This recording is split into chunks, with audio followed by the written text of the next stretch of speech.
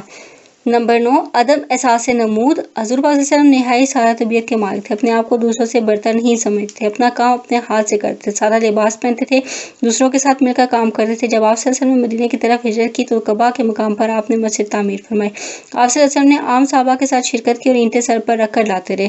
ایک مرتبہ آپ صلی اللہ علیہ وسلم صحابہ کے ساتھ سفر کر رہے تھے، جب کھانے پینے کا انتظام کرنے لگے تو آپ صلی اللہ علیہ وسلم نے اپنے حصے لکڑیاں لانے کا کام لیا۔ صحابہ نے کہا ہم یہ کام خود ہی سر انجام دے سکتے ہیں۔ آپ نے فرمایا میں خود کو تم سے برتر نہیں سمجھتا، جب شریک طعام ہوں گے تو شریک کار ہونا بھی ضروری ہے۔ شجاعت۔ حضور پاک صلی اللہ علیہ وسلم بہت بہادر تھے، جنگ میں فوج کی قیادت خود کرتے تھے۔ ایک بار مدینے والوں کے دل میں کسی نے خوف ڈالا کہ مدینے پر حملے کا خطرہ ہے۔ آپ صلی اللہ علیہ وسلم تنہا گھوڑے پر مدینے کا چکر لگا کر اور واپس آ کر فرمایا، ڈر کی کوئی بات نہیں، آرام سے سو جاؤ۔ حضرت علی فرماتے ہیں صفحہ نمبر 235، جب آپ صلی اللہ علیہ وسلم حملہ کرنے کا حکم دیتے تو سب سے آگے جنگ میں مشغول ہو جاتے تھے۔ جو شخص آپ کے قریب تر ہوتا تھا وہ ہم سب ہیں سب میں زیادہ جری خیال کیا جاتا۔ استقامت حضور پاک صلی اللہ علیہ وسلم بہت ثابت قدم تھے۔ جنگ احد میں جب صحابہ اکرام رضی اللہ عنہ نے حضرت خالد بن ولید کے اچانک حملے کی وجہ سے منقسم ہو گئے تو اپنی جگہ سے ایک انچ بھی آگے پیچھے نہیں ہوئے، پہاڑ کی طرح ثابت قدم رہے۔ اس طرح غزوہ حنین میں ہوئے، جب بنو حوازن یخلق تیر اندازی کرنے لگے اور صحابہ منتشر ہو گئے تو آپ صلی اللہ علیہ وسلم اپنی جگہ پر ثابت قدم رہے۔ آپ صلی اللہ علیہ وسلم کی حیرت انگیز عالی طبی، آپ کی لطافت احساس، آپ صلی اللہ علیہ وسلم کی نفاست جذبات، آپ صلی اللہ علیہ وسلم کی پاکیزگی اور راست بازی احادیث کے مستقل موضوع میں آپ اپنے سے ادنا کے ساتھ بڑی نرمی اور دلجوئی کے ساتھ پیش آتے تھے اور کبھی گوارا نہ کرتے کہ کوئی آپ صلی اللہ علیہ وسلم کے خدمت گر کو جھڑکے، خواہ وہ کچھ بھی کرے۔ آپ صلی اللہ علیہ وسلم کو اپنے کنبے والوں سے بڑی محبت تھی۔ آپ صلی اللہ علیہ وسلم کو بچوں سے بہت پیار تھا۔ آپ صلی اللہ علیہ وسلم اکثر راستے چلتے ہوئے انہیں روک لیتے اور ان کی گالوں کو پیار سے تھپکتے۔ آپ نے زندگی بھر کسی پر ہاتھ نہ اٹھایا۔ آپ بیماروں کی عیادت کو جاتے، ہر جنازے میں شریک ہوتے، غلاموں کی دعوت بھی قبول کرتے، اپنا لباس اپنے ہاتھوں سے رفو کرتے، اپنی بکریاں خود دھوتے، اپنے سارے کام خود کرتے۔ تواضع، دل نوازی، صبر و تحمل، اظہار و سخاوت، یہ تھیں وہ صفات جو آپ کے کردار سے ٹپکتی تھیں، جو ہر ایک دل کو مسخر کر لیتی۔ محروموں اور کمزوروں سے آپ بڑی دلجوئی سے پیش آتے۔ اگر کوئی ادنا شخص بھی آپ صلی اللہ علیہ وسلم کو راستے میں روک کر اپنا دکھڑا سنانا چاہتا تو آپ صلی اللہ علیہ وسلم کھڑے ہو کر اس کی بات اول سے آخر تک سنتے۔ ادنا ترین غلام بھی آپ صلی اللہ علیہ وسلم کا ہاتھ پکڑ آپ صلی اللہ علیہ وسلم کو لے جاتے تاکہ آپ صلی اللہ علیہ وسلم ان کے آقاؤں سے بدسلوکی تلافی کرائیں یا غلامی سے رہائی دلوائیں۔ آپ صلی اللہ علیہ وسلم کی عادات میں انتہا درجے کی سادگی اور بے تکلفی تھی۔ آپ صلی اللہ علیہ وسلم کا طریقے بدوباش، آپ صلی اللہ علیہ وسلم کا لباس، آپ صلی اللہ علیہ وسلم کے گھر کا سامان، سب میں آخر تک ایک بدویانہ سادگی رہی۔ آپ صلی اللہ علیہ وسلم کی ہمدردی آفاق گیر تھی، اس لیے رحمت للعالمین کا لقب ملا کہ آپ صلی اللہ علیہ وسلم نے ساری مخلوقات کے حق میں خدا سے رحمت کی دعا کی تھی۔ آپ صلی اللہ علیہ وسلم کا معاشرتی تصور تعمیری تھا، انتہا درجے کی روحانی از خود گرفتگی کی کیفیت میں بھی آپ صلی اللہ علیہ وسلم نے کبھی اہل زندگی کے تقدس کو نظر انداز نہیں کیا۔ آپ صلی اللہ علیہ وسلم کے نزدیک خدمت خلق افضل عبادت ہے۔ آپ صلی اللہ علیہ وسلم کے متبعین کے دلوں میں اور ان کی زبانوں پر پہلے دن سے لے کر اب تک یہی الفاظ ہیں، روح فدا کا یا رسول اللہ۔